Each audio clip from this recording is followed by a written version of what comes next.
We'll pass that. We'll move on to confirmation of minutes 6.1. So this is from Tuesday the 5th of September.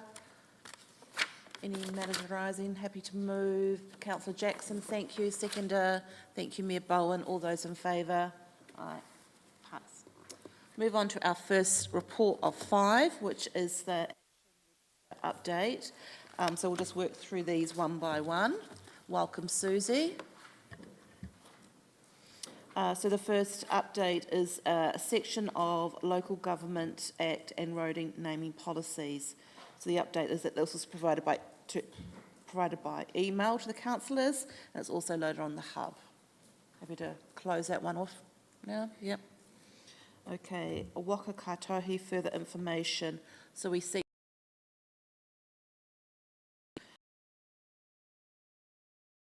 received on the 29th of August. Are we satisfied with this response and can close it? Thank you. An update on the Peel Forest landfill. So we've got some progress going on there with the approval, and consent is ongoing. I'll give a little bit of an update on that one. So basically, the consent has been, application has been lodged, and we are working through the process with ECAN. There is some questions around the methodology that need to be firmed up. So we've done some further detailed investigations of landfill, just to make sure that when we do excavate, that the environment is protected, that we still control stormwater management if it happened to rain during the excavations and those sorts of aspects. So we are about to complete that, and we also will have further stakeholder engagement meetings out there with the Peel Forest community and other key stakeholders to discuss that methodology and just to lock it down. That's where we're at this stage. Level of comfort there? Good. Okay, we move on to Waka Kaitohi, state of the highways. So council informed and provide update for the beginning of the new calendar year on both work programs and funding information. Satisfied? Susie, anything? Just the update that was provided through media release late last week in regards to the issues that they are having on that section, and then also the further issues that they're having with the water main underneath the pavement close to showgrounds. Yes, Mayor Bowen. Sorry, and through you, Madam Chair, James Cagle reached out just the day before that, but from that I don't think there's probably any other update that's not in the media release, I would expect. Okay, the next one is seal extension policy review. So that's going to be part of the long-term plan 2024 to 34. Yes, thank you, Madam Chair. So that is sitting in with Land Transport. We are looking at as part of the wider Land Transport program that we're developing at the moment, that you will have seen when we've had the roadshows around what we're working on. So yes, it will be reviewed and brought forward through the long-term plan development process. So it's likely we'll have some carry forwards from that, because we didn't fund an extension, a proposed extension. Potentially yes. Yeah. Yes, potentially yes. Yeah. Okay. And then we have got the City Town Steering Group. So the update was that invitations to be provided for all future meetings to councillors.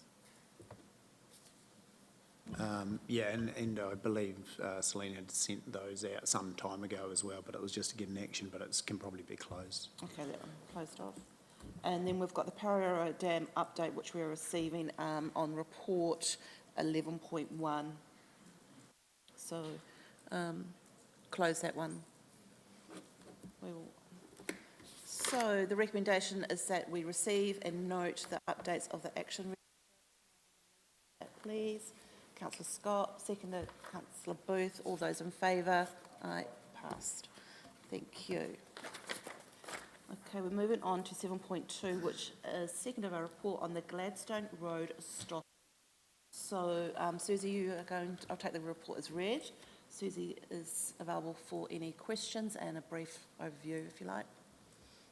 Yes, thank you, Madam Chair. So this is just to start the proposal for stopping, so it's not actually agreeing to any proposal at this point in time, so just to make that clear. And there is surplus land at that location, and under the operative plan, the land at the end of it is still all rural designated, so there's no plans to do any further development in that area.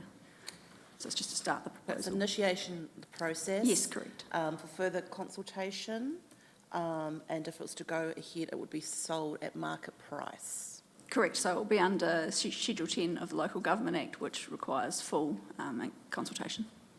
The owner has requested that this, we consider this road stopping, and so process is about initiating that under the Local Government Act. The other key point to note is that the owner is liable for all the costs associated with this road stopping, and they have accepted that. Thank you. Councillor Pai.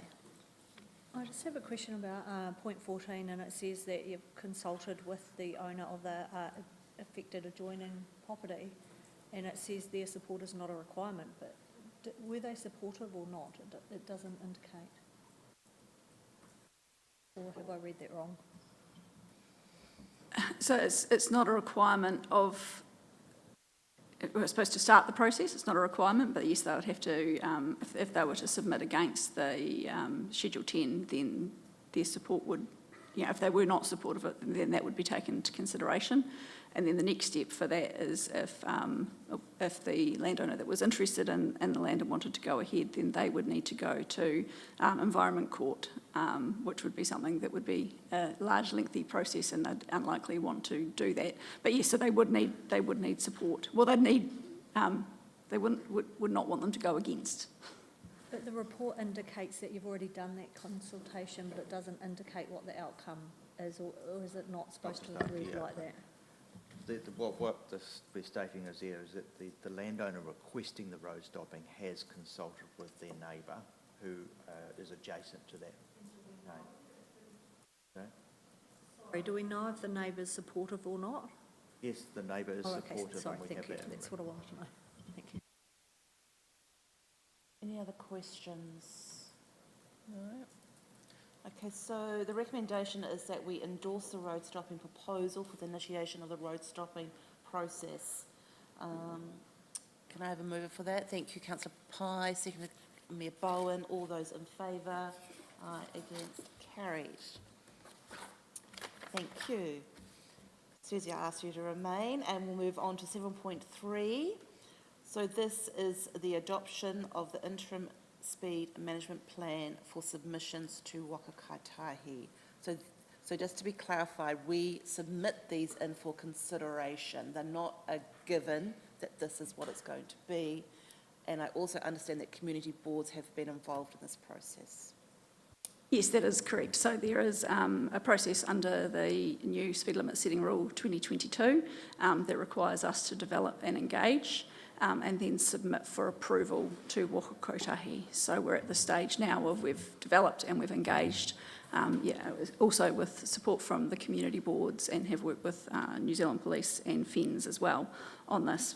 I've got a bit of a spiel here I could talk to first before we go into reading the report, if that's... Yeah, so what I thought we'd do is, I also just want to thank the submitters that took the time to submit, for you to be able to have your say, and then we can go through them probably one by one. Thank you very much. So changing of speed limits is always controversial, and you will have seen that through some of the verbatim comments we've had through. Safer roads for people comes from a multitude of things, and safer speed limits is just one part. But it's the part that we can focus on now and change now to promote safer access for all. The team behind the scenes also work hard building relationships with New Zealand Police to understand enforcement, focus enforcement activities, and also when budget is available to work on network improvements. Through our road safety coordination team, we work on increasing the awareness and education with drivers and other road users, joint campaigns with Students Against Dangerous Driving, advanced driver courses, and working closely with Te Whatu Ora for school travel plans and Project Zebra to educate tamariki on safe road use and crossing. And this is all alongside upcoming driver reviver that we're planning prior to Christmas, training days for learners and restricted drivers, and general advertising and promotion. The current review and eventual implementation of the active transport strategy will see incrementally encourage the community to use more modes of active transport, bringing more children and residents onto footpaths, pedestrian crossings and roads. We've tried to balance the need for reliable travel time on higher volume travel corridors by allowing variable speed limits program to be in place at the busiest times, while also responding to long-standing requests from the communities for safer speeds in their neighbourhoods. While we understand that, though, through government change, that's if they manage to get one together soon, we may change the outcomes on speed limits. They may change the outcomes for speed limits on state highways, but this is not something that locally, the local roads authority that we have control of. We've focused our efforts in areas that impact the adjacent community and have a more positive benefit on these communities that have asked for change over the years, and are likely, these people are likely to have been happy to see these changes and may not have responded to the engagement process. By reducing speeds in communities, it allows for safer use by those living in the communities, encouraging people, including children, to be able to safely walk and cross the road to get to playgrounds, neighbourhood centres and schools, whilst also discouraging rat running on narrow local streets. Our commute time in Timaru is low now, and there would be no discernible change with these proposed safer speed limits. While I acknowledge the written submissions, there are written submissions not in favour of change, there are conversely written submissions asking us to go further. We believe what has been put forward is a good balance to support safety, generational change, and not have a wider economical impact on the predominantly low traffic community streets. I've mentioned before, we've had meetings with both FENZ and New Zealand Police. They have been positive and supportive should these changes go ahead, and approved by the Waka Kotahi Director. The speeds will be an education program with our community, focusing on a new year, new speeds, something along those taglines, and as an opportunity for an educational focus to enforcement for a period. And so it's really all just about responding to the legislation of reducing speed limits around schools and also ensuring a safer community for all in Timaru, responding to the feedback that we've had over years for reductions in speed limits. Thank you, Susie. So if there's any questions now, we'll just work our way through. Yes, Councillor Oliver. Sorry. Just some concerns from the Geraldine residents regarding entering Geraldine from State Highway 79 into Cox Street. At the other end of Geraldine, there is a threshold from 100 k's to 80 k's to 50 k's. I don't know if you remember, but late last year, a young motorcyclist got killed right on the outside of Geraldine at that particular point, that pinch point on that bend. And I think this would be a really good time to put that as an amendment into this speed management plan. I'm not saying it wouldn't not have caused the accident, but I think it would be a really good time to look into that. Thank you, Councillor Oliver. Through you, Madam Chair. Unfortunately, that's on State Highway, so we aren't able to change the speed limits on State Highway. However, we have made recommendations from previous discussions with community boards and councillors, and have written to Waka Kotahi while they are developing their full speed management plan. So that was one that was included in that process. Councillor Pai. I just wondered, and I asked this at a community board meeting, I can't remember the answer, sorry. How do you determine outside of school whether you put a variable speed rate or a fixed speed rate? So the way that we have done it is we've looked at traffic volumes and we've looked at how the network should operate. So you'll note in Ministry of Education's request, they have asked for us to look at permanent 30s throughout. But we have looked at the need to balance the need for safer speeds for children and when they are most likely to be using those roads, and the need for those commuter roads. So if you were to look at Timaru Boys as an example school, you'd see that the likes of Oxford Street, that is lower volume, narrow street, is a permanent 30 versus North Street and Otapua Road, which are key transport corridors. So we've taken that into consideration. Okay, so we'll just go through the report and ask councillors to feel free to answer any questions. So we're looking at the school zones. If we start on page 78, Arafanura School, we go on to Craighead.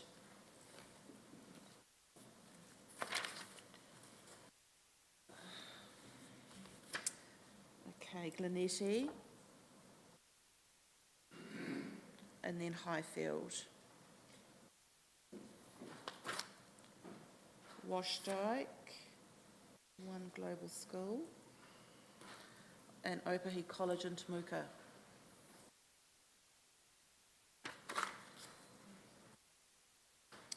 Pleasant Point Primary, Timaru Girls High.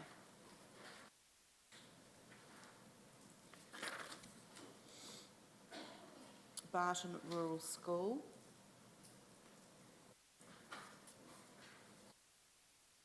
Beaconsfield School,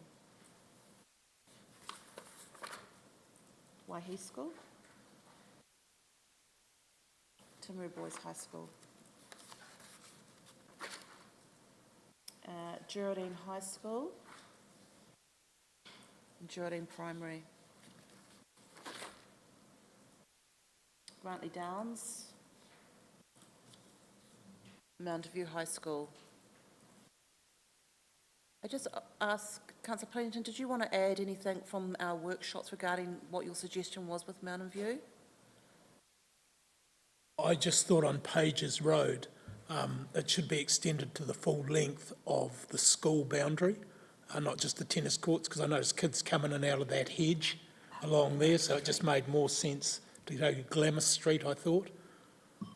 Just a suggestion. Yes, thank you, you can take that on board. It's on page 93. Yes, Councillor Booth. What are you asking here? Are you asking for us to comment whether we If you've got think any it's a- comments. I mean, the school ones are pretty legislationally driven, but then there are some more community ones coming up in the paper. Current situation, I understand with the schools is they already have a speed limit at certain times, and they're all got flashing lights. Is that correct? Yeah, some of them are becoming fixed times. The only South Primary School is the only one that has a variable speed limit in place, which is on the State Highway 1. All the other schools don't have it, no. Schools don't have, sorry, They have warning signs saying children, flashing lights, but there is no speed limit reduction around those schools at this point in time. Okay, so where the flashing lights are then, what does that mean? And I sort of thought that was 30 Ks. Just a warning to be careful. At the,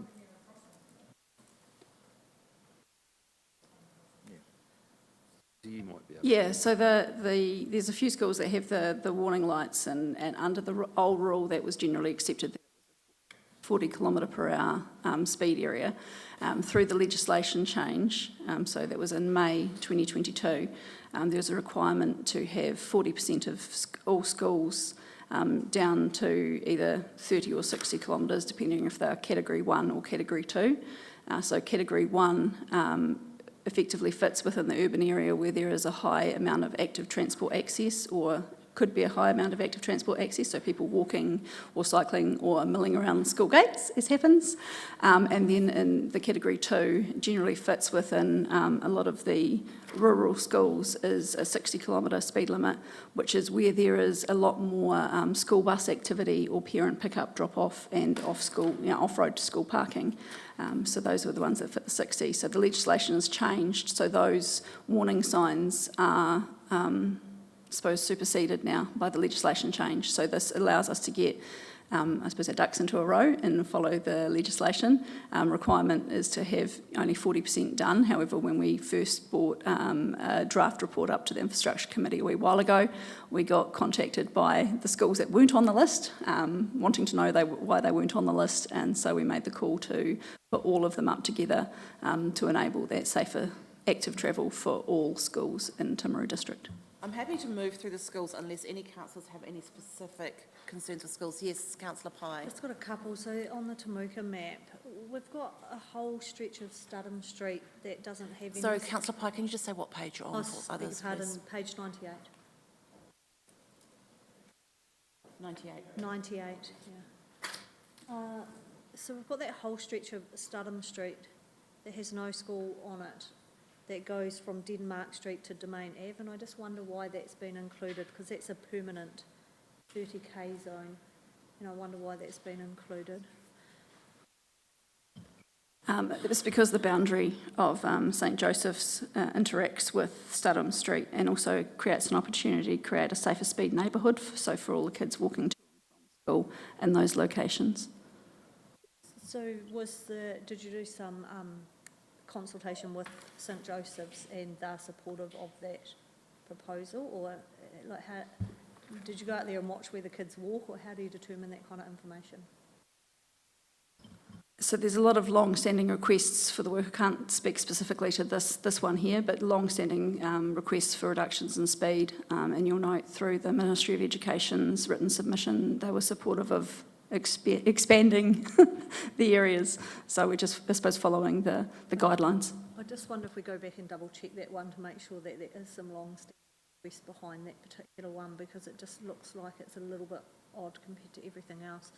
And then the other question, and I'm not suggesting this should happen, but it relates to my next question, is Wilkins Street, it doesn't go all along the back, what am I trying to say, boundary, sorry, of Temuka Primary, and so how come you haven't done that? Because that is what's happening in Winchester, and I would suggest it doesn't need to be done, and if you're not doing it in Temuka, why are you doing it in Winchester? That's a very good question, and I believe was a bit of an oversight for Wilkins Street, because as I mentioned earlier, for St Joseph's, it does need to go along the edge of the boundary. Yep. So there's potential there that we could extend Wilkins Street from Denmark to Domain and have that as variable, and then shorten Studham from Denmark to Domain at the same time. Probably not what I was wanting, but I just say that we've got a consistent approach throughout the district. But in relation to Winchester, the State Highway 1, and I know you don't change it, but are we still proposing that that is going to be 30k? Because that does not seem very conducive to efficient travel to me. Yeah, and I have some concerns about that. One, that it's in place already when there is no school activity on. All of the activity is on Rise Road, and the length of it, it goes all the way up to nearly the garage, which is quite a stretch of road. So yes, we put a submission on Waka Kotahi's interim speed management plan requesting that were to change their approach. However, at this stage, it looks like they will be going ahead with the variable 30 kilometre through that stretch. Can the community have any involvement in that? Because I just find that unbelievable when there is no school activity on that stretch of road. We could certainly follow up with another request to Waka Kotahi following this, and then you certainly, the community could also make contact with Waka Kotahi. Yeah, I just want to make comment too on that. I mean, it seems crazy, especially when school isn't in 52 weeks of the year, although some of us might like it to be. There's, a dozen plus weeks at least that there's really no reason for a 30, and then it, has major effect on the economy, doesn't it? So I think we've got to be quite pragmatic and probably send that feedback to Waka Kotahi in that regard as well. I'm just very supportive of variable speed limits where we can use them rather than permanent. And some of this does certainly needs to be thought through, because it just seems overreach in regard to, in my view, in regard to some of the extensiveness of the roads in and around schools. Like I'm fully supportive that schools and school time should be 30, but I think we've just got to be pragmatic. Also, where does the cost land? Because variable speed limits and signage, etc., it's going to be a huge amount of cost. So it sits within our approved budgets and is funded out of the Road to Zero category, so we get Waka Kotahi funding extra over and above what we had got approved in the 2021 NLTP, but there still is local share that goes into that. What is the ballpark figure for doing all this work as far as variable? I think local share is around 200,000, but I'd need to confirm that. No, that's okay, that's fine. Councillor Pye. Scotty, and then we'll come to you, Councillor Booth. Yes, Scotty. Councillor Thank you very much. Just following on from Councillor Pye with regards to around St Joe's there, and I drove around each of the streets proposed around the Tabuka schools, and if any of the other councillors haven't already done it, do try it, because 30k is actually very, very slow. The variable option is obviously my preference, but as Mayor Bowen alluded to, there'll be costs there, I'm sure, higher costs as opposed to a sign, and so the question would be who owns that. But around St Joseph's, I would question the Studham to Denmark, but also the length of Denmark Street. I think if there's going to be one area that should be variable, it would be the Denmark Street from Tabuka Primary down past St Joseph's, because it is actually one of our main streets. It is a busy street, and outside of school hours, it will drive the natives nuts if they're having to drive at night and in the weekends and in the holidays at 30k, which again is very, very slow. Thanks. Councillor Booth. Yeah, look, I'm concerned about so many speed limits in so many different areas, and whereas previously it was 50 k's, and perhaps outside schools I understood it was 30, and that was a temporary type thing when schools coming and going. But to have so much variation is going to be very confusing for people just driving. All of a sudden they're on a 30k road. They may become aware of the signs, but there's going to be so many different areas and places that you need to take note, and so much variability. It's going to be just quite difficult, I would suggest. I'd suggest it's probably going to be a good revenue earner for the local constabulary, and really 50 is actually a standard sort of speed, and I think around the schools is important, but we work on those directly, but not to this level. This is like slowing the whole place down, in my opinion. Thank you very much, Councillor Booth. So yes, 50 is a standard speed limit. It's also not survivable if you get hit. There's a very low chance of getting a survival rate if you get hit by a car going at 50 kilometres. So that's what the focus has been, and the legislation change has been about. It's about getting our vulnerable road users, so not just children, it's our 8 to 80, it's everyone being able to get around, get across roads safely. I take on board the points around the likes of Denmark Street, which is busy and quite wide. A lot of the other streets that we have proposed the 30 kilometre speed restrictions permanent in are lower volume streets, quite narrow, or a lot of parking on them. You've just got to look at Oxford Street, for example, near Timaru Boys to see that. In regards to the enforcement, yes, we are aware that it may take some time for people to change. That's why we'd be really pushing really hard with an education program as soon as we know we've got the director's approval in regards to getting the speed limits sorted. So there'd be a big education program of where and when the signs will be visible, and also working with New Zealand Police to ensure that we take an education first approach prior to going straight into enforcement. I think it's also important to note that schools are in fact community focal points. They're not just used by the community during school hours. The kids go to use the sports fields, the playgrounds, tennis courts, whatever is in there. So we do have to recognise that fact that they are used outside of school hours, and they are used by vulnerable road users. And basically, if a child gets hit by a car going at 30k, there's in fact a 90% chance of them surviving. If they get hit at 50k, there's a 90% chance of them actually a fatality. So that is the difference.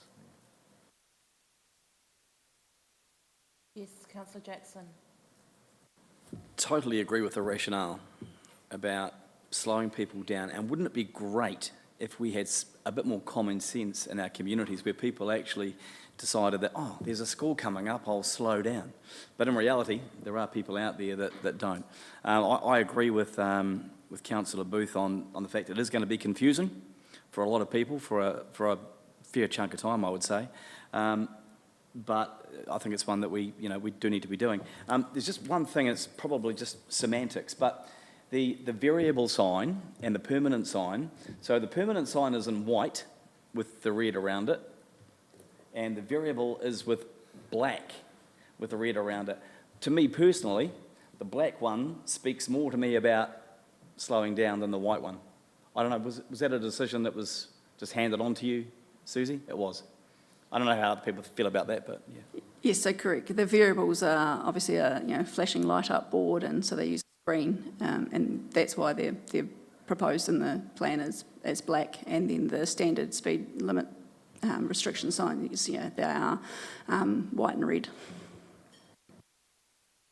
I think just another point to note too, that this is actually a national initiative. So, there will be, I guess all schools in the country are going to have these speed limit reductions. So over time, people will get used to it, and it's just the way it is. Yeah, and there's road safety. You figure out what roads to avoid around 3 o'clock and 9 o'clock. Do that now. Okay, can we move on to the other roads? Oh yes, Councillor Booth. You mentioned it was part of the Road to Zero campaign, so do you think that's going to carry on under the new government? Because, I read in the AA submission that they said you need to probably just step back, and because actually the GPS is probably going to change and that funding will be withdrawn. And, silly things like building cycle tracks to Port Chalmers, Timaru, those things are going to stop from Wakatai, and some of the stuff that we're talking about will probably stop as well. And very soon. Thank you, Councillor Booth. Councillor Shannon has one more comment. Thanks, Al. Sorry about that. I just want to go back to what Andrew said about primary schools and schools being hubs of activity. And I know, reading the ministry's submission, they'd love every street around schools to be 30k all the time. But I think, again, we need to be a bit pragmatic, and suggesting that schools outside of school hours are always more busy than everywhere else in the community, I don't think is correct. When I look around skate parks and everywhere else in schools around towns, schools aren't necessarily that busy. They're not. There are some, I accept that, but not all schools are that busy. So that needs to be taken into account for each individual school when we're assessing permanence. Okay, Councillor Oliver. Yeah, I just make a comment to Mr. Councillor Booth. I mean, I do road crossing regularly, and I think it would be good at Councillor Booth if you did some too, because it's quite polarising seeing a 50-tonne truck go past some 5-year-old kids standing on the side of the road at 50 k's an hour because they haven't quite seen the 40 k an hour sign on their way past. So, might be something you might want to consider.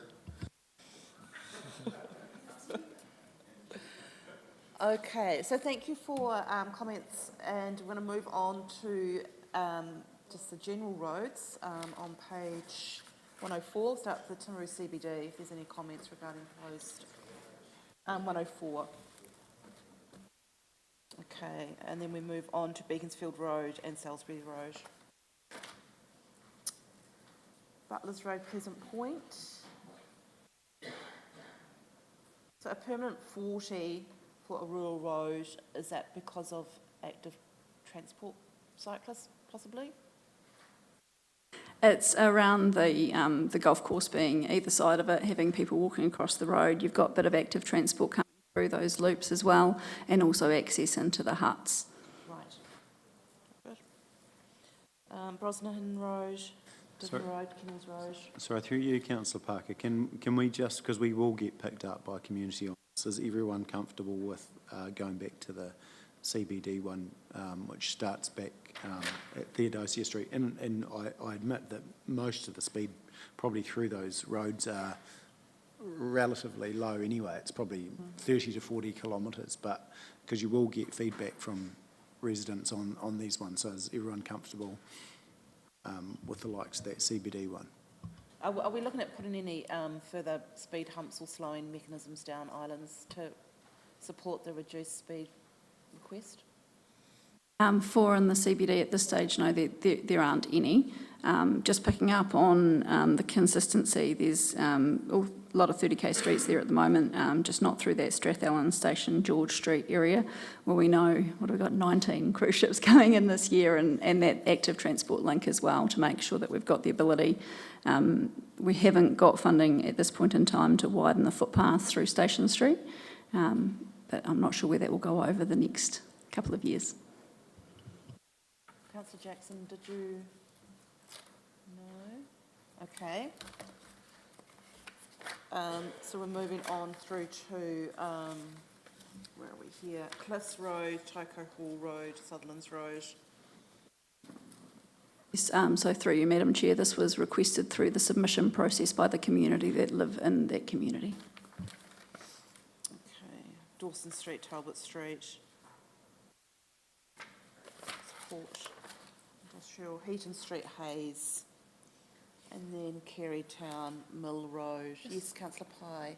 Just I wonder about the reasoning behind the 80k on the Carytown and Mill Road. Does that again come from the community, or is there more activity there? It just seems odd, those two roads and nothing else.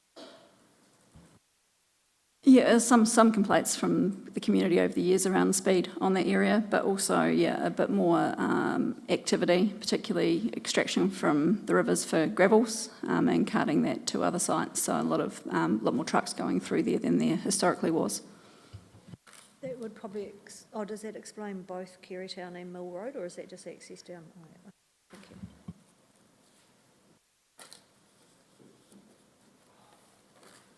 Are you right, councillor Pye? Yep.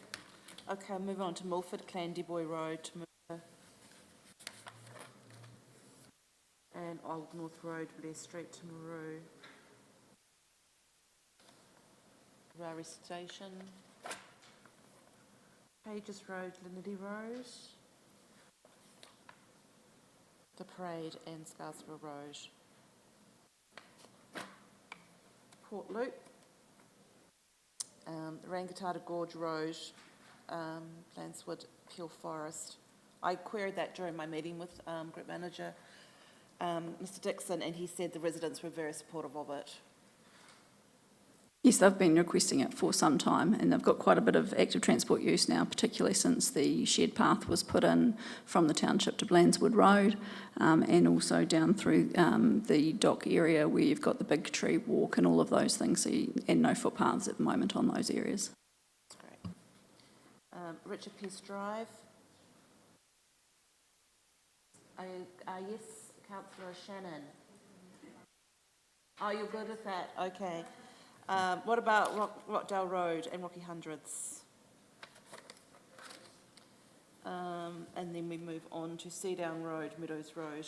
Why have I folded that over for? Talbot Street, Route 72, Geraldine.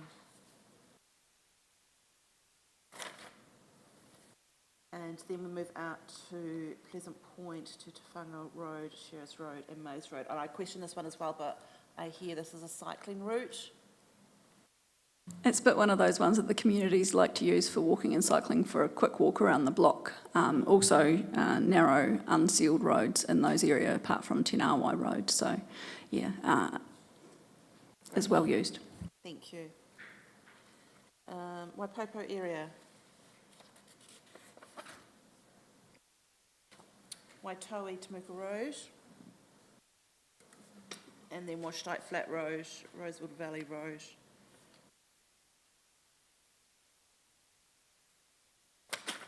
And the last one is Woodbury Settlement. Okay, so if we go back to the recommendations, is that we endorse the Timaru District Council Speed Management Plan and for the submission to Waka Kotahi for approval. Are you happy to move that, Councillor Jackson? Yes, Councillor Scott. Sorry, I just have a question. So with regards to our written submissions that we received, did we speak to them? Because I know that most of them asked that they'd like to be spoken to. I'm just making sure we've followed that process. No, we haven't, but we've reviewed the plans based on the overall feedback that we've had and have included, you know, the likes of Cliffs Road, etc., have included that in the work and then tried to balance the feedback from one submitter to another on what we might do, and then looked at the overall support from the wider community, so 61% in support of reducing speed limits around schools and 51% support for the other two changes of urban fringe industrial growth and the CBD. Okay, because one of the, which was quite strong in the survey results, was just around, we can obviously provide our view, community view to Waka Kotahi, but they're going to do it anyway. So is that right? So like, because it doesn't matter really what we can either do nothing, and it's going to be imposed on us anyway, or we can actually share our community view. Is that correct? Because I couldn't quite ascertain that. Sorry, is it in relation to local roads or, yeah? This whole entire plan that we plan to submit, if we don't do anything, Waka Kotahi are going to implement something anyway without public consultation, or are we jumping the gun We wouldn't be meeting the legislative requirements if we didn't submit it. on schools? Yeah, that's correct. On schools only? Yes, on the schools. However, we are required to do a full speed management plan, and we've actually got the longest extension of that in the country, so far anyway. That requires us to do a full speed management plan every 3 years. And this requires us to look much deeper and follow the Mega Map system that has been developed by Waka Kotahi, and it brings in safe and appropriate speeds based on the widths of the roads, the bends, etc. So this is a nice medium place to start. Okay, so I've got a mover, which is councillor Jackson. Do I have a seconder? Oh, sorry, Mayor Bowen. Sorry, just one further question, and from the Rooney submission, the submitter Nathan Hole asked the question, while Rooney Group is not opposed to council making road safety improvement, they should go through evidence-based community consultation. Are you satisfied that that meets that criteria, that it is evidence-based and the community consultation was thorough, is my question. So we have a lot of background data on operating speeds, 85th percentile speeds. We didn't decide to include that in the interim speed management plan consultation document because we wanted people to read it and enjoy reading it. So there's a lot of background evidence there, and there's also the requests over time from the members of publics living in the community through the CRM system that we have captured and recorded, and then balance that with the needs to ensure that we still have good travel time reliability. So the likes of Seadown Road, for example, the extension of the 60-kilometre sign, where has now had the industrial growth, we've kept that to the minimum and then pushed that out to 80 to get through the intersection of Seadown and Meadows Road. However, we have kept the full length of Seadown Road at this stage at 100 kilometres per hour. Yeah. I think another example perhaps is Old North Road, and the reduction in speed limit of 20k is going to add about 40 seconds to the trip. So, yeah, I think people do get a bit passionate about the speed side of things. But I believe we've done a very robust consultation process on this. Yeah, okay, thank you. Okay, so I'll go back. We had a mover, which was councillor Jackson. Do I have a second? Thank you, councillor Oliver. All those in favour? Aye. Against? Carried. Thank you. Thank you, Susie. Against. Oh, sorry. We'd like that recorded. Okay, thank you. That's councillor Booth. Councillor Booth, you can speak. Thank you. I just think this is quite draconian, the level that we're actually going to. They transferred the ability back to the local authority. I think we've gone, 30 k's is actually very slow, and the amount of roads that have been included in this and the reductions is really going in the wrong direction in some areas, in my opinion. And where obviously the kids are very important to get to school safe, etc. And I'll take on board what you said, Councillor Oliver.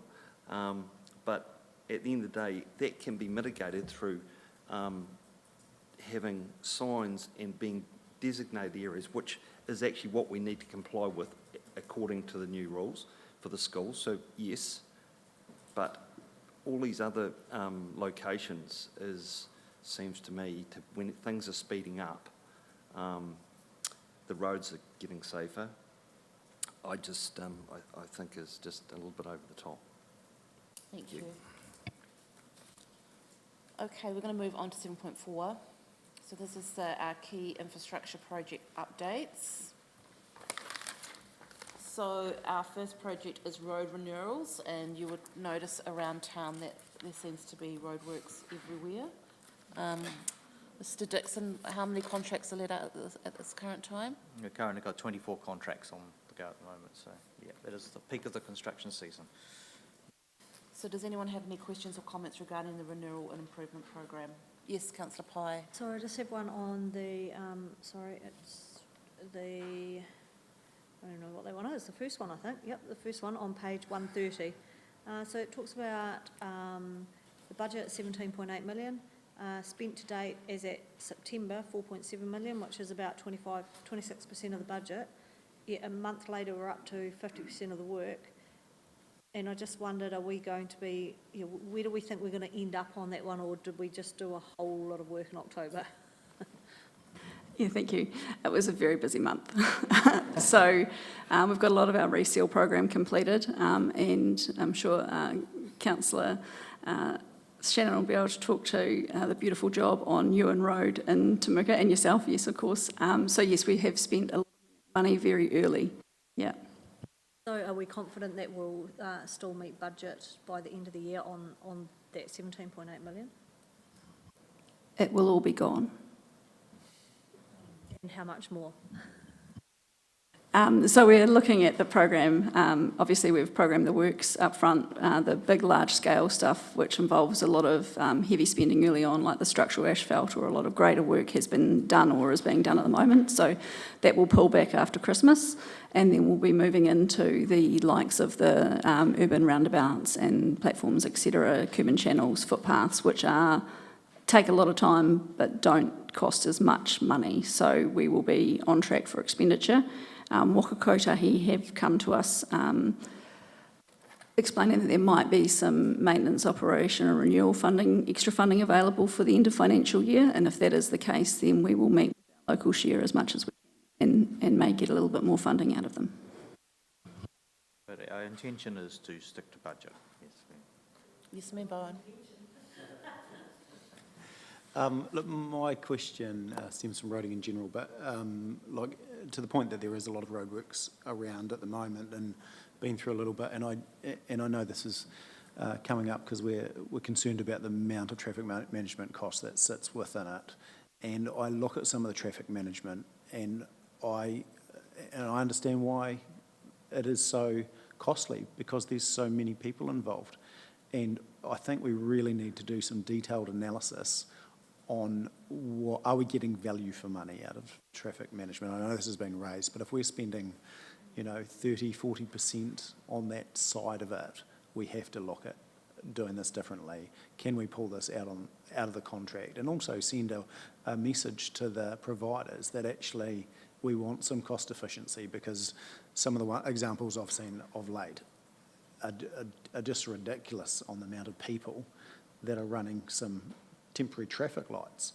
I don't know how many extras you need to run temporary traffic lights. And obviously middle management need to come in at some point to make sure it's all okay as well. But there must be some savings in this. And let's, if it is not being done efficiently, let's do it ourselves. Yeah, I'll make a comment on that issue. Yeah, basically we have a national code of practice in regards to temporary traffic management, WorkSafe take that as the benchmark. So a contractor to actually not comply with that, they're taking a huge risk in regard to, if there was a incident or a fatality, basically they wouldn't have a leg to stand on in a court and would be prosecuted under WorkSafe. So that is the thing. As much as I agree with you that it is over the top in many cases, it is very hard for a contractor to actually drop below that benchmark, because they are exposing themselves to a huge amount of risk. But do you not, my question would be, do you not think when some of these contract companies are reporting that they have a line, traffic management, and I'm sure it's quite a profitable line? And my question is that it's ratepayer money, we need value for money, as far as we've got an infrastructure deficit, if we cannot pull back some of these costs. So we need to be challenging those contractors. Are they delivering that efficiently? And if not, we need to be threatening that we're going to pull it out and look for alternative ways to do it. I guess we always monitor the costs on this. It's very hard to identify traffic management as a line item itself. But one of the options you've got potentially is looking at Auckland Transport, for instance. They do their own traffic management. Yeah. So I think what I'd like as an action through you, Madam Chair, from this, if that's okay, because I think it needs to come back to this committee, is let's understand the numbers exactly that sit within our contracts around traffic management. Second question is, can they be pulled out? And let's start the process. So when we come into LTP, if there are some things that we can do ourselves, we can allow for some capital investment to start the ball rolling, because we can't afford to, no council can afford to, the country can't afford to keep doing what we're doing now. So we could put that as an action point. Yes, we can certainly look to that and maybe have a conversation with Auckland Transport and see how theirs is working, how they started that process.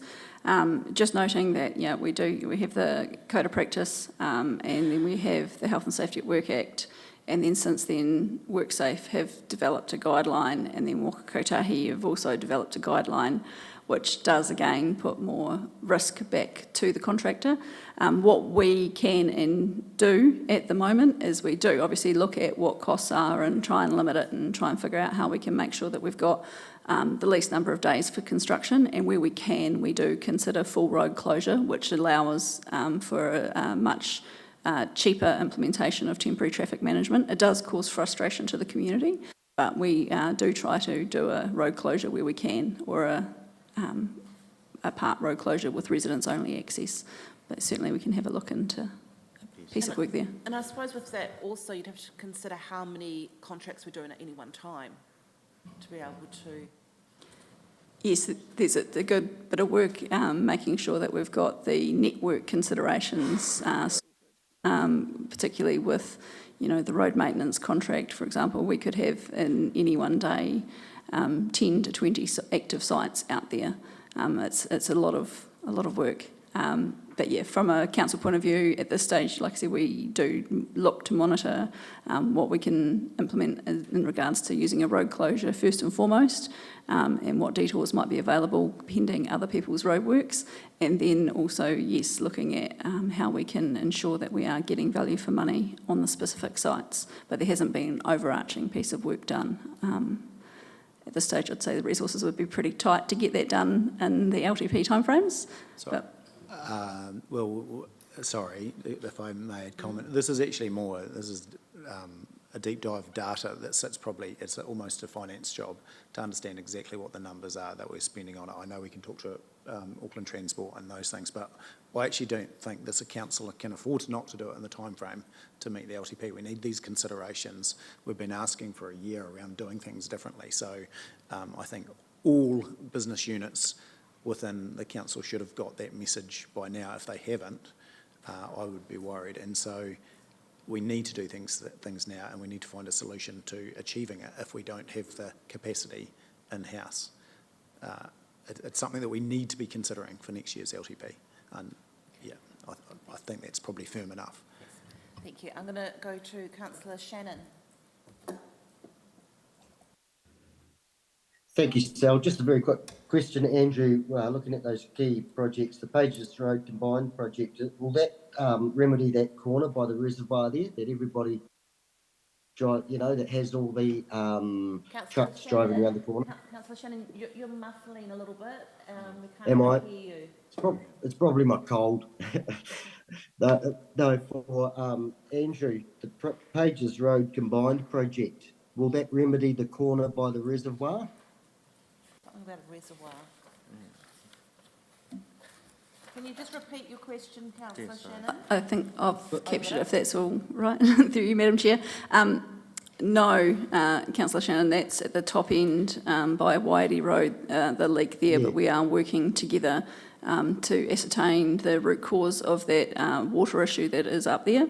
The combined project for Pages Road is extending the curb and channel from where it is at the moment up to, exactly remember the number, it's about, well, you might know, Andrew, the Pages Road combined project, sorry, what house number is up to, like 300 and... Oh, yeah, close to Hunter Hills Drive, anyway. Yeah, so extending the curb and channel, where there has been development and extending sewer and stormwater in those locations. So that's that combined project. So no, unfortunately, it doesn't deal with the top end. Okay, thanks. Cheers. Councillor Pye. I just want to ask about the Red Roof landfill gas flare, and the commissioning was delayed due to a power supply transformer capacity issues. What does that mean for our budget, and did we not work that out before? What happened there for us to not get that right?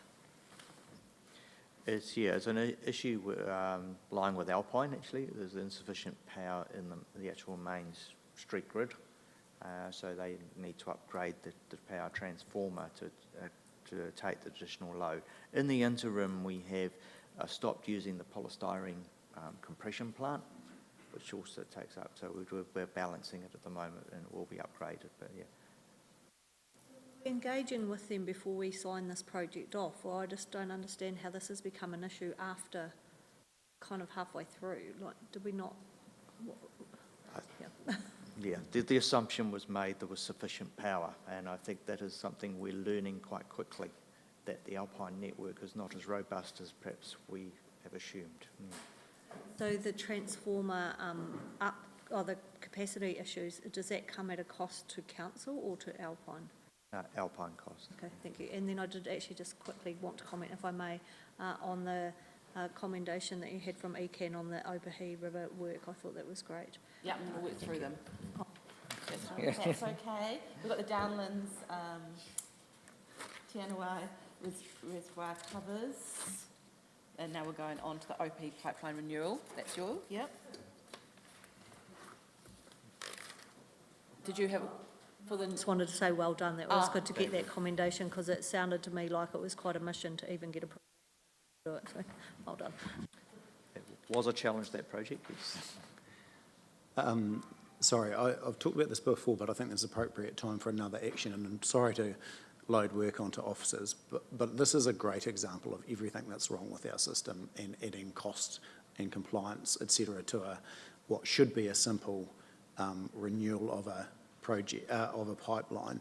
And can someone for me do the analysis? So I've got a one-pager. So when we're talking to politicians, we can say, actually, this is the cost and this is the compliance cost to this project. These are all the studies that we had to do. It doesn't have to be overly onerous, but it's a great test case to say, this is what's wrong, this is what needs to stop. Yes, we will have done that analysis already, and it will be presented as part of the asset management plans this afternoon. So. Very good. Okay, Paraora pipeline renewal. City Town project status update. Yes, Councillor Puddington. Yeah, look, I've just got a few concerns. I knew we were doing the quick wins, but I'm reading the South Stafford Civic Development on page 146. There's a couple of things there talking about green spaces. Now, I'm not sure whether that's where TDHL's land is, but I mean, we need to be cautious spending money there, because once the building's knocked down, they might get an investor come along and say, that's great. But there seems to be a whole lot of work done, and they're talking about a design team, QS and other specialists. To me, if we're starting at the south end of Timaru, we're starting at the wrong end. We've got a management plan coming for Caroline Bay. We've got other priorities. And when they talk about another green space, you know, it's 50, 100 metres from the landing service building where the markets are. I mean, we've just got to be a wee bit careful about what we're doing here. You know, because some of the stuff they're talking about, Welcome Street intersection, I mean, I haven't been to the city town things, but I didn't think we were moving that fast. And again, at the wrong end of town to start with. One of the, I guess, the drivers in the south end of Stafford Street is, in fact, the theatre and the Heritage Centre development. So that is the reason why we are focusing on that end.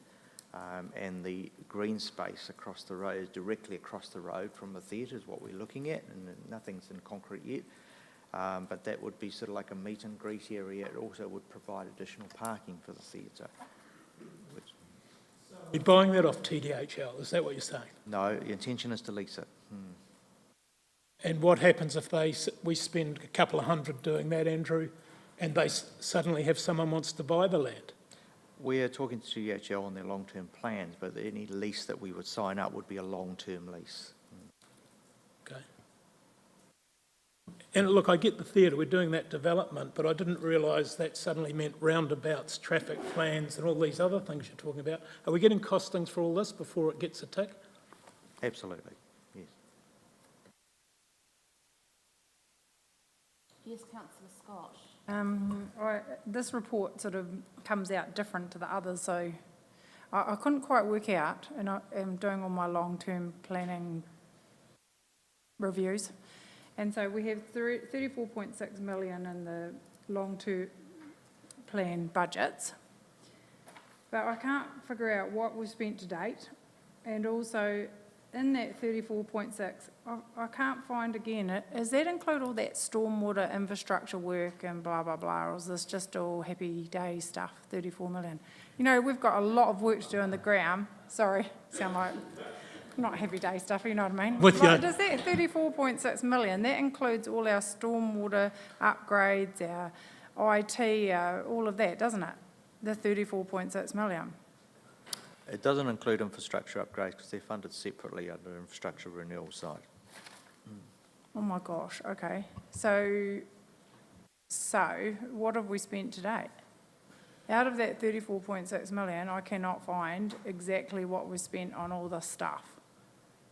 We can provide that information. Sorry, I don't have that on hand at the moment, but yeah, I acknowledge that this report is a little bit different. It wasn't intended to be that way. It was an error in the agenda preparation. So next month, or next meeting, it will be in the right format and you'll have that information. I think because where I'm sort of going with Councillor Piddington, it feels really loose at the moment. It feels like we've got all these things going on, but there's no true costs. Yeah, there is significant amount of expenditure going on. You know, we will be having a new Christmas tree, but the big money that's actually being spent on improving the tiles and putting non-slip surface on there. So. I'm with Councillor Scott though. We need a running total of what we're actually spending, because is the South End going to take 10 million of our funding? We have no idea, and we make these decisions in splendid isolation. You know, there's other priorities we've talked about, yet we jump down to that end of town. I would actually go back to the fact everyone gets an invite, and a lot of this reporting goes back to the steering group. I have asked actually that there is reporting come back to this group, but all that information is provided, and I don't think this probably does justice to where it's at. But if people aren't going to come, then let's get an update to the full council or infrastructure committee, whatever that may be.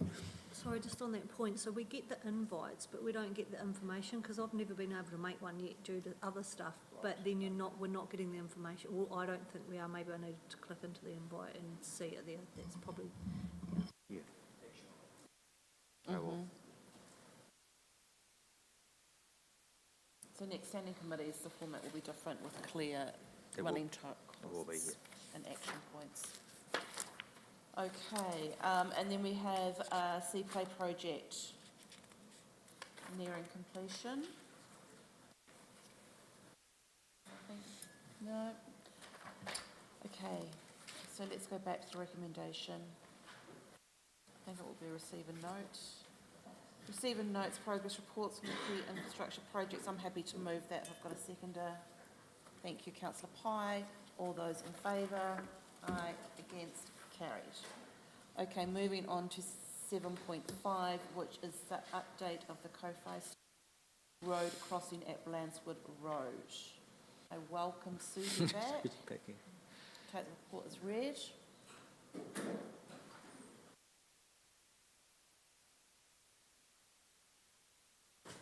Sorry, I'd just also like to introduce you to Adam Ward, who looks after our structures and is our team leader for the operations team. So this is really a bit about confirming the level of service that we are going to provide for the Kauai Stream residents. So we've got some options there. that we've considered, and the preferred option is a multi-cell culvert. Are there any questions? Susie, I have a question. What's the level of comfort that the large service and the postal vehicles are going to be satisfied with the culvert? Are they going to cross it, or are they going to still say, no, we're not?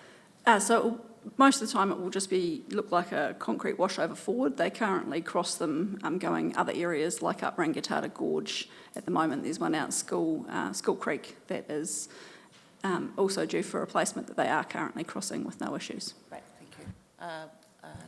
Mayor Bowen. Yeah, look, I'm probably interested to hear from Councillor Oliver actually in regard to this area, because out there a fair bit myself, and I know this has been an ongoing saga probably for the residents, but, you know, 6,000 on yearly maintenance plus some other with high flood versus 330,000 of capital costs, and we're still likely to have some maintenance costs ongoing, aren't we? And so there again, I just question cost benefit of that large capital spend. Councillor Oliver. Yes, the ongoing saga of the Kowhai stream forward. To be fair, they probably want the bridge, but they're not going to get it. So, look, it's been, we have a community board meeting out there at Peel Forest every year. It's always comes up. There has been some quite in-depth work done there in the past that has just washed out of the stream, involving putting in some gabion baskets and some benches trying to slow the water down. I think the understanding of the stream that it can go up really fast and it goes down really fast, so the culvert does seem like the best option. And it's becoming more and more frequent, so that $6,000 might be $10,000 or $15,000 or $20,000 in 5 years' time. So, like, I think it's a good investment. I mean, I know probably, if hindsight was a great thing, probably shouldn't have let anyone build over there in the first place, but, you know, they're there now. They don't have, we can't get the rubbish truck over there now, and the mail ladies throwing the toys out of the cot. So, you know, there are some issues there, but I think that $6,000 costs of remediation after the flood's just going to keep increasing, because that stream's taking more and more of a battering. The biggest issue when I first read this was the culvert blocking, because those shingles in the river do move. Because the river comes up so quick, it's getting deeper and deeper. So I've been assured by Mr Dixon that that shouldn't be an issue going forward. So a culvert is probably the best option, and I'd definitely support that. Councillor Pai. Just a couple of questions. One around the cost. At point 24, you say a consent may be required, which I find hard to believe if you're in a river. I would have thought that would be a will. And the construction cost of $330,000, does that include the consent application fees and the 7 ecological reports that we may or may not need to do the construction? And then I actually just have a question on, are we actually I'll stop there, I'll ask the next one next. I can answer the consent question. So we do have a global consent that allows us to maintain and upgrade river crossings where there's river crossings already in place. So we just need to check that one, whether or not there will be a full consent required for this one or not. If not, then no, it hasn't been included. That is the construction cost. I'm just wondering what exactly we're approving here, because we're approving it, but then we talk about in the funding and financial that if there's no Waka Kotahi funding, then it will be pending long-term plan approval. So are we really just approving this subject to either Waka Kotahi or long-term plan approval? I'm conscious of making decisions in isolation, and we say yes to this and then we get the long-term plan and regret it. Yeah, what we're seeking is, I guess, approving a level of service for that community. So, and it will still be subject to funding availability. Councillor Scott. Sorry. Yeah, look, I sympathise with them, and I know Gavin's their representative, but to me this is a bit like the gravel road situation out the north of Timaru. I mean, 6,000 a year versus 230,000. or 330,000. I mean, it doesn't make financial sense, and we're going to have every community that's got a complaint with 10 people lining up at the door. We've got to be sensible about some of this stuff. You know, they've chose to live there, Gav, and gone across the road. And unfortunately, I know there are weather events, but $6,000 annually versus 330, what's the interest on that, Mr. Booth?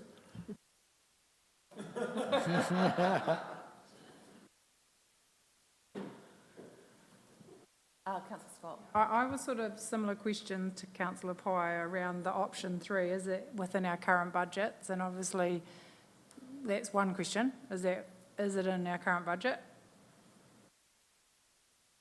If we are successful in obtaining further Waka Kotahi funding for this financial year, then yes, it would sit within our current budgets. Because I had the similar question in point 23. It says if we don't get the Waka Kotahi funding, it would go into our 24-25 budgets.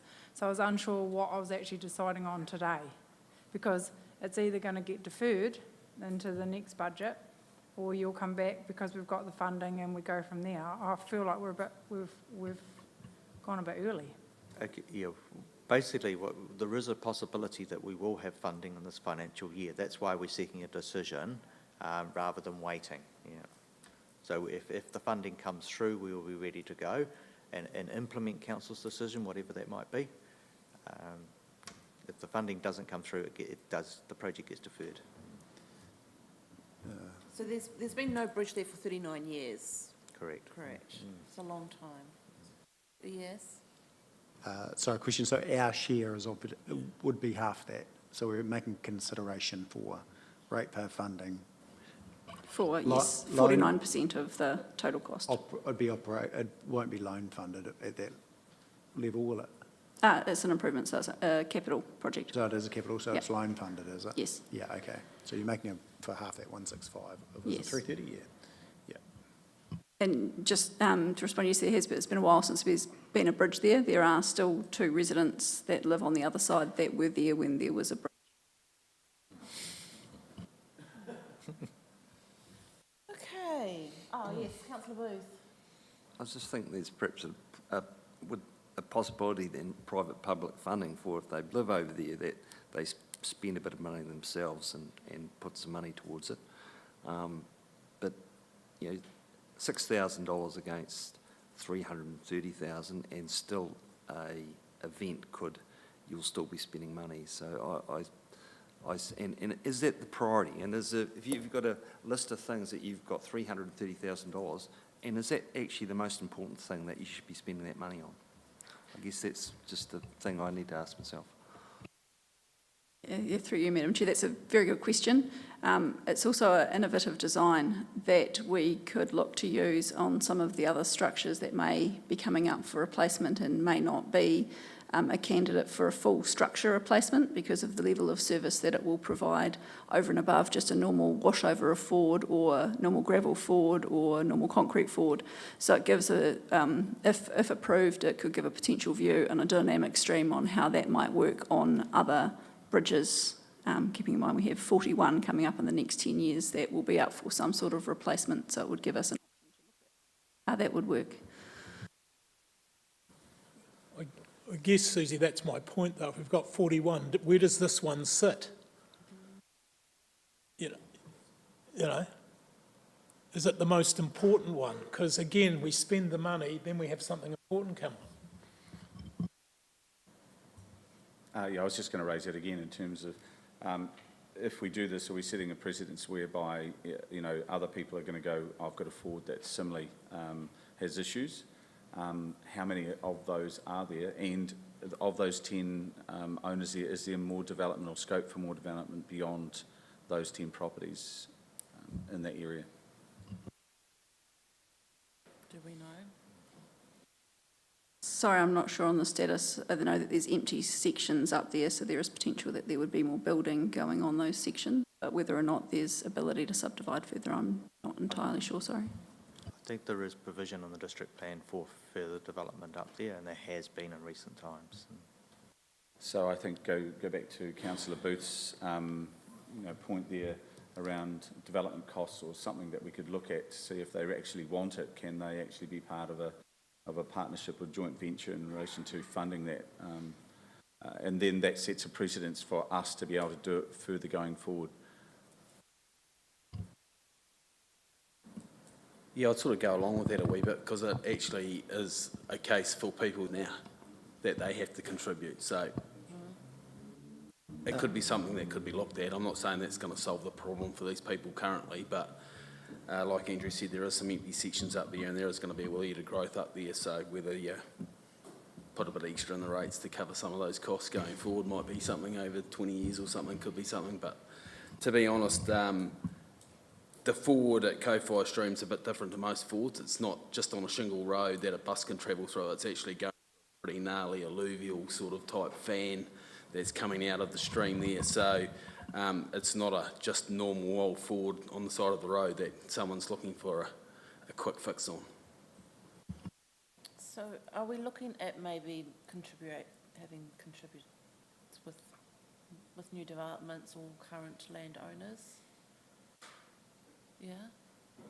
It's a good question to ask the residents. So you're roughly, if we have 165,000, we're loan funding, it cost is probably going to be 10K over, 20-year period. So if you look to contribution, and how many is there? 10 up there? Targeted rate at a couple of $100 might attract, a couple of K worth of cost of, so actually there's subsidy, we could be asking them to subsidise our contribution. So that might be a conversation that would be worth having. And the benefit is largely theirs, isn't it? For, a few $100 extra a year and you had that reassurance of access, I think you'd possibly be interested in investing. Yes, Councillor Oliver. Knowing the people that live on that side of the stream, probably that wouldn't be such an issue for $100 targeted rate over years just to get that tidied up. Just knowing the people that are over that side of the river and how much they really want this to happen. Something to look at anyway. Might set a precedence for some other stuff. It's further value to those other properties that are on the other side in terms of the potential for them to be developed based on a safe transportation and getting the context now for what you're saying. It's not your average Ford. You're only, I was just thinking that it was just 20 metres across or something like that, but if it's a significant fan, what is the distance between travel from one side of it to the other? I know that will definitely be holding up the development over that side of the river, and I know a house recently that took quite a long time to sell for that reason, access. Yeah, so it's, to answer your question, Councillor Burt, it's not a long crossing, but due to the slope and nature of the crossing, you've got quite a drop in and climb back out, and quite often it is soft following a fresh, so we might not have had much rain here or even Geraldine, but that will have been an active ford, so it will divert resources from other projects or other maintenance works. So while it may be low cost, it does have impact on other projects throughout the year, as we might go in, quite frequently to maintain the asset. If we're going to culverts, it's going to require, if that's the dynamic, it will require a lot more maintenance to keep those clear. So the culverts themselves in an event would top over, so the bed and the water would, in a big event, would just go over the culverts, and the rest of the time the provision is for the culverts to be big enough, and Adam might correct me here if I'm wrong, that the bed load will generally be able to move through. Yeah. So, just to get us moving. Yes. Just thinking about recent events up there, they had a recent event up there that had 95 mils of rain in almost an hour and a half that flooded out most of the township as well. So they are susceptible to quite heavy thunderstorms and deluges that we don't normally see in the township of Geraldine or surrounding areas. So they are a bit susceptible to some of those weather events that normally we don't see. So something to... Thank you.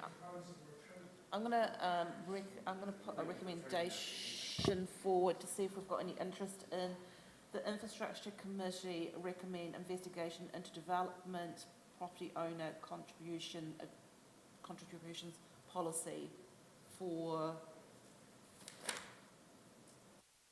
multi-cell culvert structure. Is that any good? No? Well, I think, or agreement.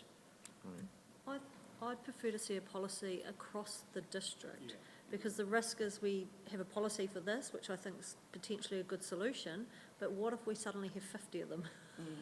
So I'd like to see the development of a policy that's district-wide, and once again, I'd rather make this decision along with every other project that is just as, great in the LTP. I'd struggle with making Yeah. decisions in isolation. So I think what we're talking about here is along the lines of our seal extension policy, which does have that provision for financial contributions for a project to happen. Yes? Does it break down through a targeted rate? Does it go that far? Or does it need to go that far, I guess my question is, as far as sitting within the policy? Because could be a solution for a lot of things. Yeah, I think targeted rate's a little bit outside my expertise there, but I know targeted rate would have to be implemented through a long-term plan process. Yeah. Councillor Booth? I'd just like to suggest that we move option 1, but then obviously look at go back to the parties that are affected and see what their appetite is for contributing towards the costs. I think that's quite important. Okay, so you want to put a motion forward for option 1? Would you consider putting a second recommendation forward regarding the development of a contribution policy for Timaru District Council? Can we include that in the same? Yeah, I would. I guess it's, you need to have a priority list of where that money is best spent. I feel a bit like Councillor Pye, it's like we're just picking and choosing, and we need to have some background and behind that and a priority list, and obviously how we come about that. But So you prefer to stick with just option 1 as a recommendation that you move? yep. Okay, so we've got a recommendation on the floor, a motion. Any discussion? Yes? Just with the seal extension, it's 50%, isn't it, Andrew? That's correct. So, I mean, we need to be real about a bridge. It's not going to be $100 a year, because 10 residents, that's $1,000. Our admin cost will be that. I mean, that's the only danger, is before we go and discuss with them, we actually need to, through Andrew or something, come up with a reasonable amount that pays part of the costs, surely. No, yeah, agree. And that's why I used that example. I think if there was 10 and it was a couple $100, that would get you to about 25%, roughly, just doing the numbers in my head. And that's, I think they're two separate things. We need a decision around this. Opportunities.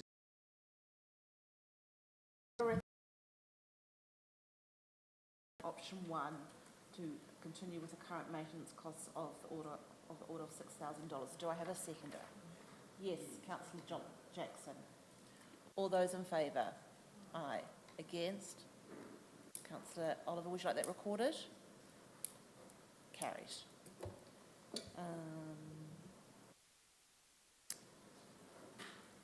Thank you, Susie, and thank you, Adam.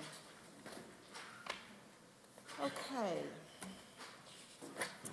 Now we are coming to